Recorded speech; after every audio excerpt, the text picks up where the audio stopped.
Good morning, everybody. Today, we are going to talk about the American Enlightenment of 18th century. It was an intellectual and cultural movement which started in the beginning of 18th century. It believed in reason and secular ideals rather than religious norms and faith.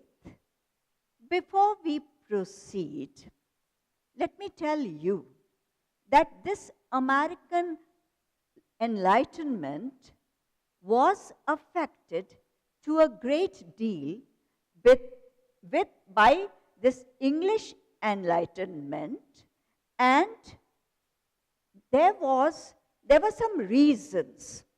First of all, we should look at the material basis of the American Enlightenment.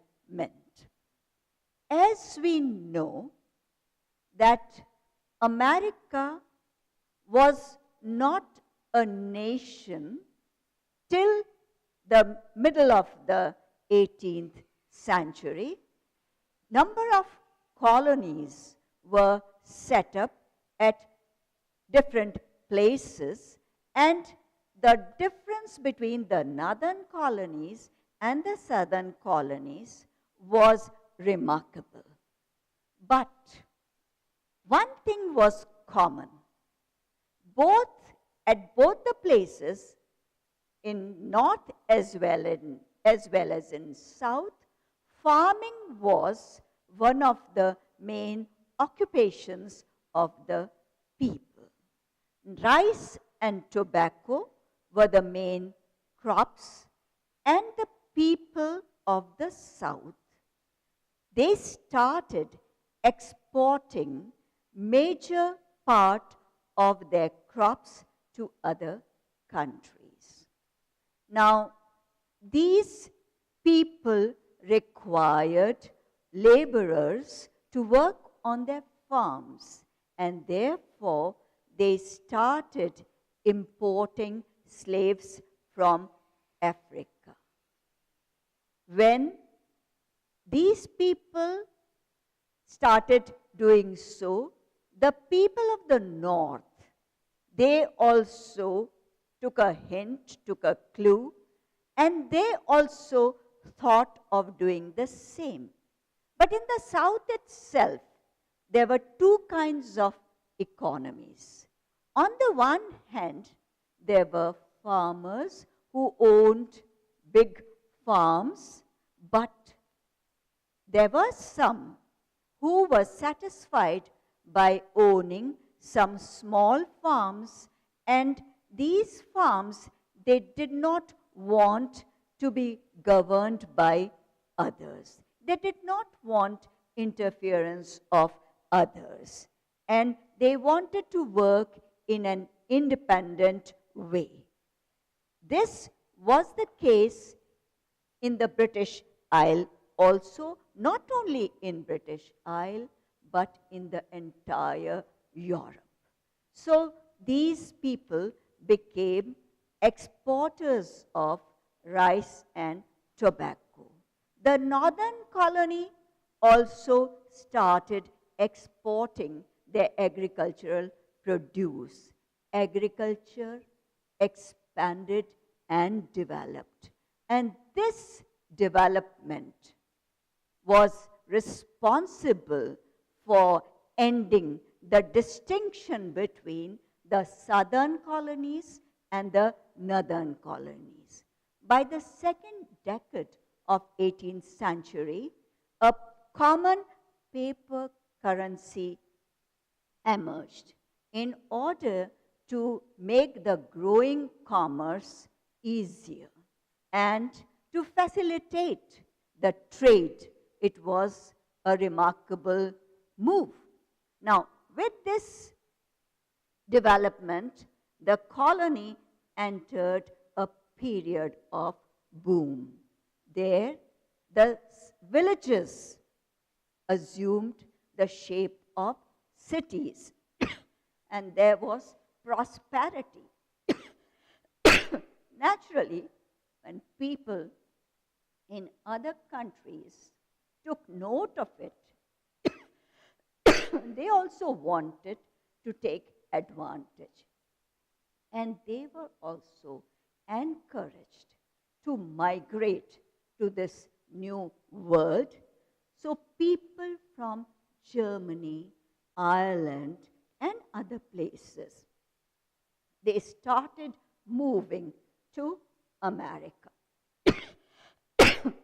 And because of this, the population of America continued to increase. Another reason was the survival rate of children. It also increased in America as compared to Europe, and thus came into existence a multicultural modern nation which we know today as America. Now, with increase in prosperity, there was a great, tremendous change of people, movement of people, books, and ideas across the Atlantic. Now, the enlightenment of this, these were the material reasons for the American Enlightenment.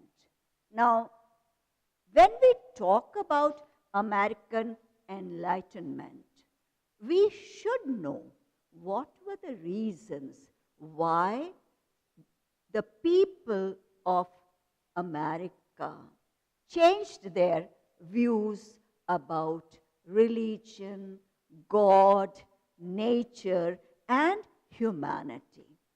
Now, it was influenced to a great deal by the ideas of Newton, a scientist who, by explaining some rules of physics, he just tried to bring about a change in the thinking of the people about the universe. And in the year 1714, Yale received books of Newtonian physics. Another person who was responsible to bring about changes in the thinking of American people was the political philosopher Locke. Now, Locke's idea about political and social affairs of human life made him one of the most influential figures of 18th century, especially in America. He believed in the human reason. He did believe in human reason, but he did not consider it to be the most powerful, for he was of the opinion that there are certain factors which are beyond human reasonings. Another person who should be mentioned for his influence or his place in American Enlightenment was Benjamin Franklin. He was a person who was born in 1706 and he lived up to 1790. So, almost all the century, he was a very influential person. Influential not because his status in society, but because of his ideas. He represented the essence of American Enlightenment. He advocated rationality, practical conduct, and materialism. He preferred natural religion. He just wanted people to realize their own beliefs, what they actually believed in. And this natural religion was called deism by his contemporaries. And these people believed that the simple method to know what true religion was to discover those things in which people believe. This brought the idea of supreme God and the idea of afterlife, a philosophy similar to Oriental philosophy or the karma theory, wherein people were supposed to get rewards or punishment. And this affected a change in the people's thinking about church, rituals, and miracles. So, Benjamin Franklin made his mark in America by introducing his ideas about religion. And he just tried to give importance to people and their works. Now, another notable figure of this period was Saint Jean de Crèvecoeur. Saint Jean de Crèvecoeur, he was a friend of Benjamin Franklin, and he celebrated the idea of enlightenment in his famous work, Letters from an American Farmer. Letters from an American Farmer.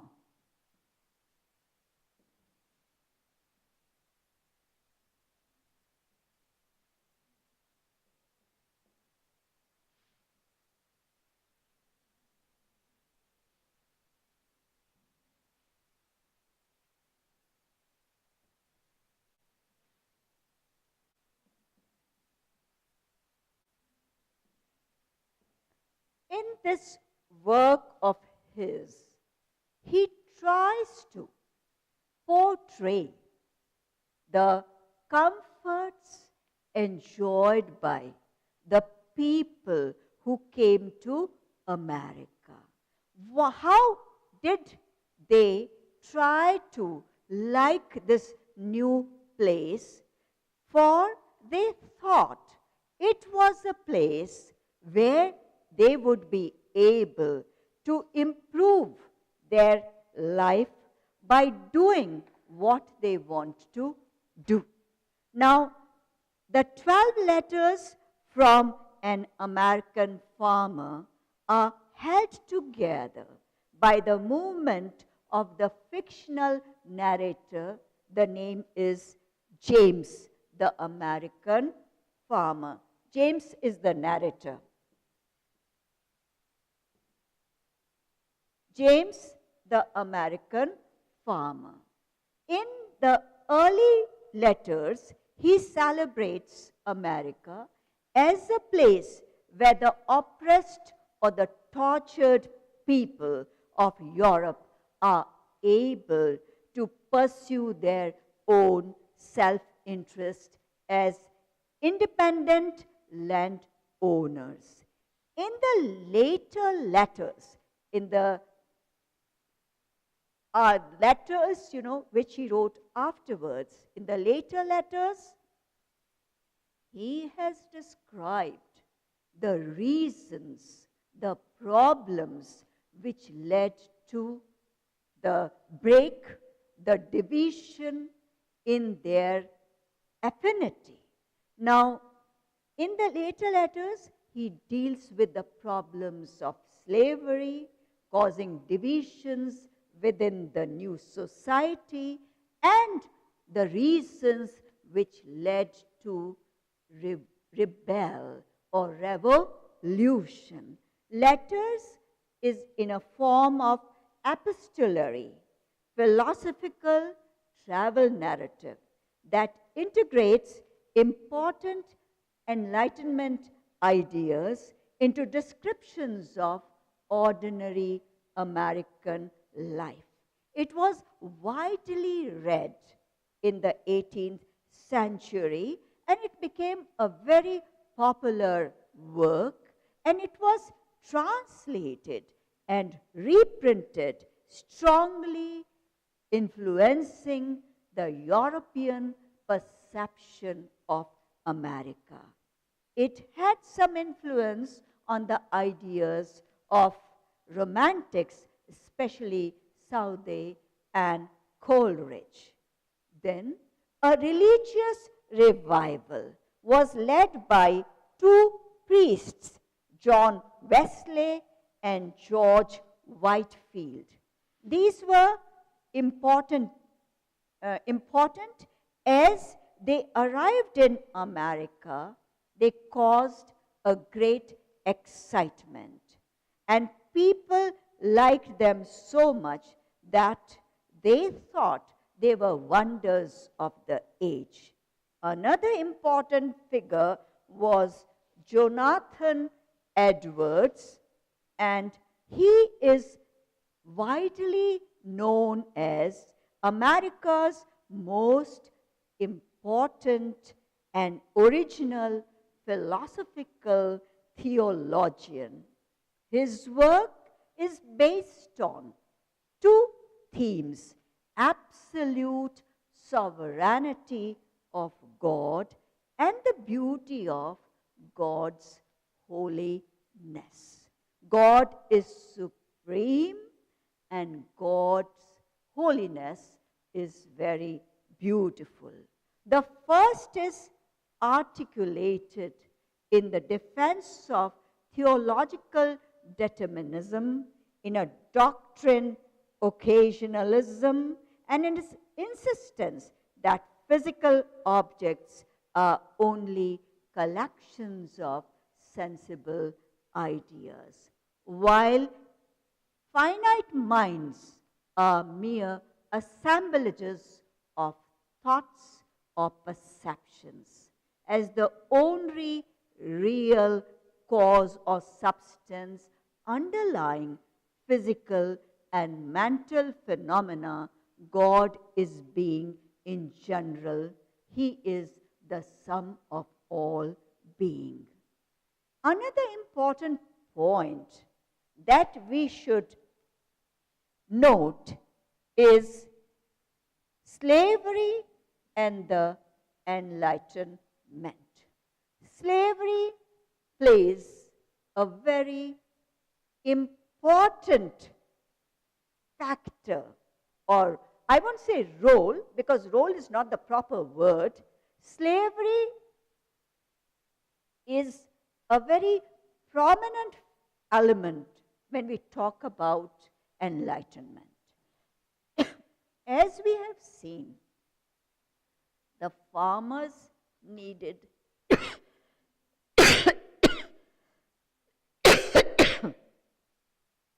slaves to work on their farms. But because of some diseases, the slaves were dying in large numbers.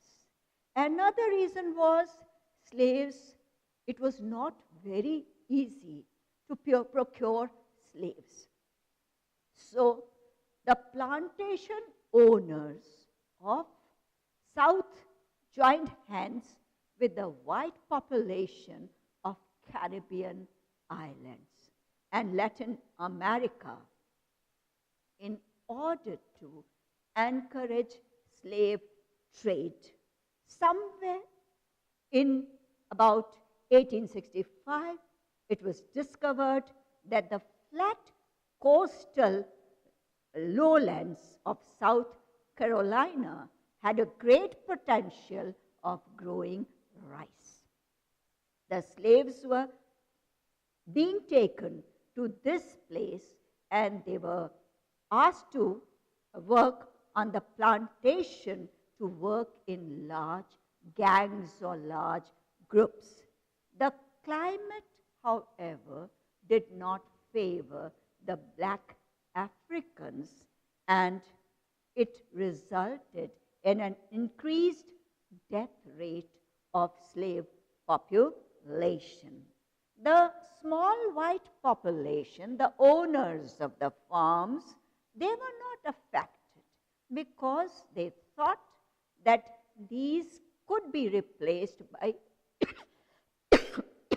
others.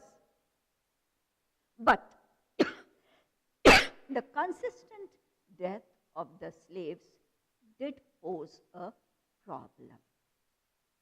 They thought of buying women slaves, female slaves, instead of males. And the women were asked to work on the farms. And they encouraged the marriage of the slaves so that they could produce children who would later on work on the farms, and the white people would not have to buy the slaves. Now, these people, to acquire slaves, they started buying black women, and it was part of their strategy.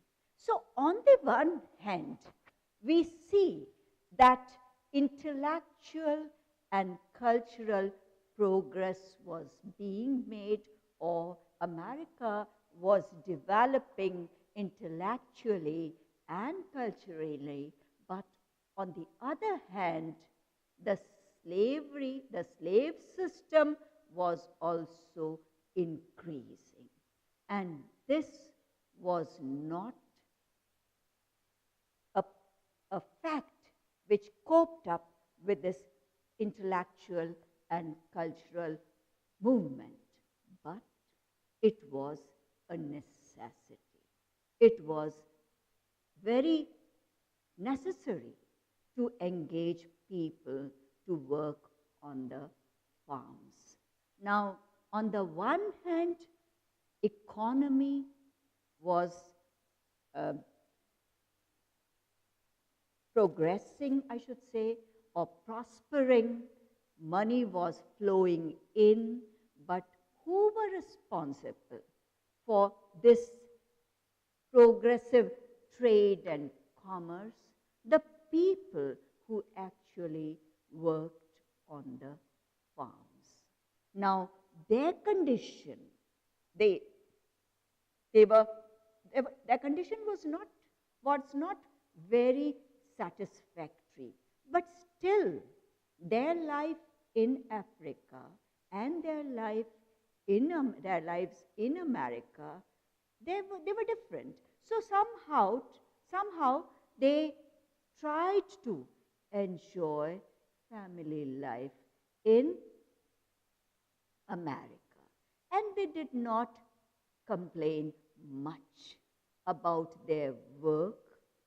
On the one hand, individualism and industriousness was worshipped because of the change in thinking. At the same time, there were people who were compelled to work on the farms at very low rates or prices. Now, the slave owner tried to act as a person who was in charge of their lives, who had complete right on their lives. So we do come across incidents and instances where the slave owners used to treat the slaves in a very inhuman way or in a very cruel way. They were compelled to work for long hours. they were not allowed rest, and the more they worked, the greater the profits would be. So in order to earn profits, they did not take care of the human beings. And the slave owners were not ready to tolerate any kind of idleness of the slaves, and they tried to punish them severely, very harshly, and gradually the situation started becoming worse. Now, it became legal. Laws were passed, rules were made to kill a fugitive slave for his crime. So slaves were not allowed to leave their work or to run away from the place. The brutal treatment, the cruel treatment, the harsh treatment of the slave owners was considered to be just, and there were laws favoring them. Now, isn't it inhuman for a country like, for a developing country like America, for a country that worshipped individual liberty, isn't it strange that on the one side they were in favor of human identity, human liberty, and on the other side, these were the people who were exploiting human beings for their own profits.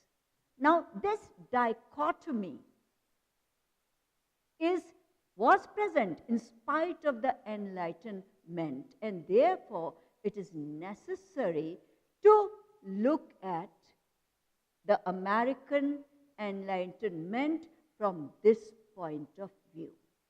Now, last but not the least, we should also look at the status of women, the place of women in America in the 18th century. Now, of course, American women, they enjoy liberty, they enjoy equal status, but at that time, it was not different from that of Indian conditions. American women, of course, there was no joint family. The family was a nuclear family, husband, wife, and children. But in this nuclear family, the husband was the head of the family. The land was granted in his name. Women did not have right to get any land. She was expected to look after her children, to bear children, to rear children. She was made to work on the farms, but she was not allowed to work at other places. Now, she was expected to do the work of sewing and just looking after the household chores and to weave. Of course, she was allowed to weave, and she was also engaged in the task of preservation of vegetables and salted meats, brewing beer and pressing cider. Otherwise, women had to take a back seat at home. The dominating figure was man. It was a male-dominated society. But here we should know, the Puritans and the Quakers, they had different views. They considered women to have equal position with men. So the American Enlightenment, the period 18th century, saw great changes taking place in America. On the one hand, people began to think in a rational way. But we should not say that it did not have a darker side also. There were many reasons which needed revision because the slaves were not in healthy condition, the women did not have the proper position. So this is about the American Enlightenment.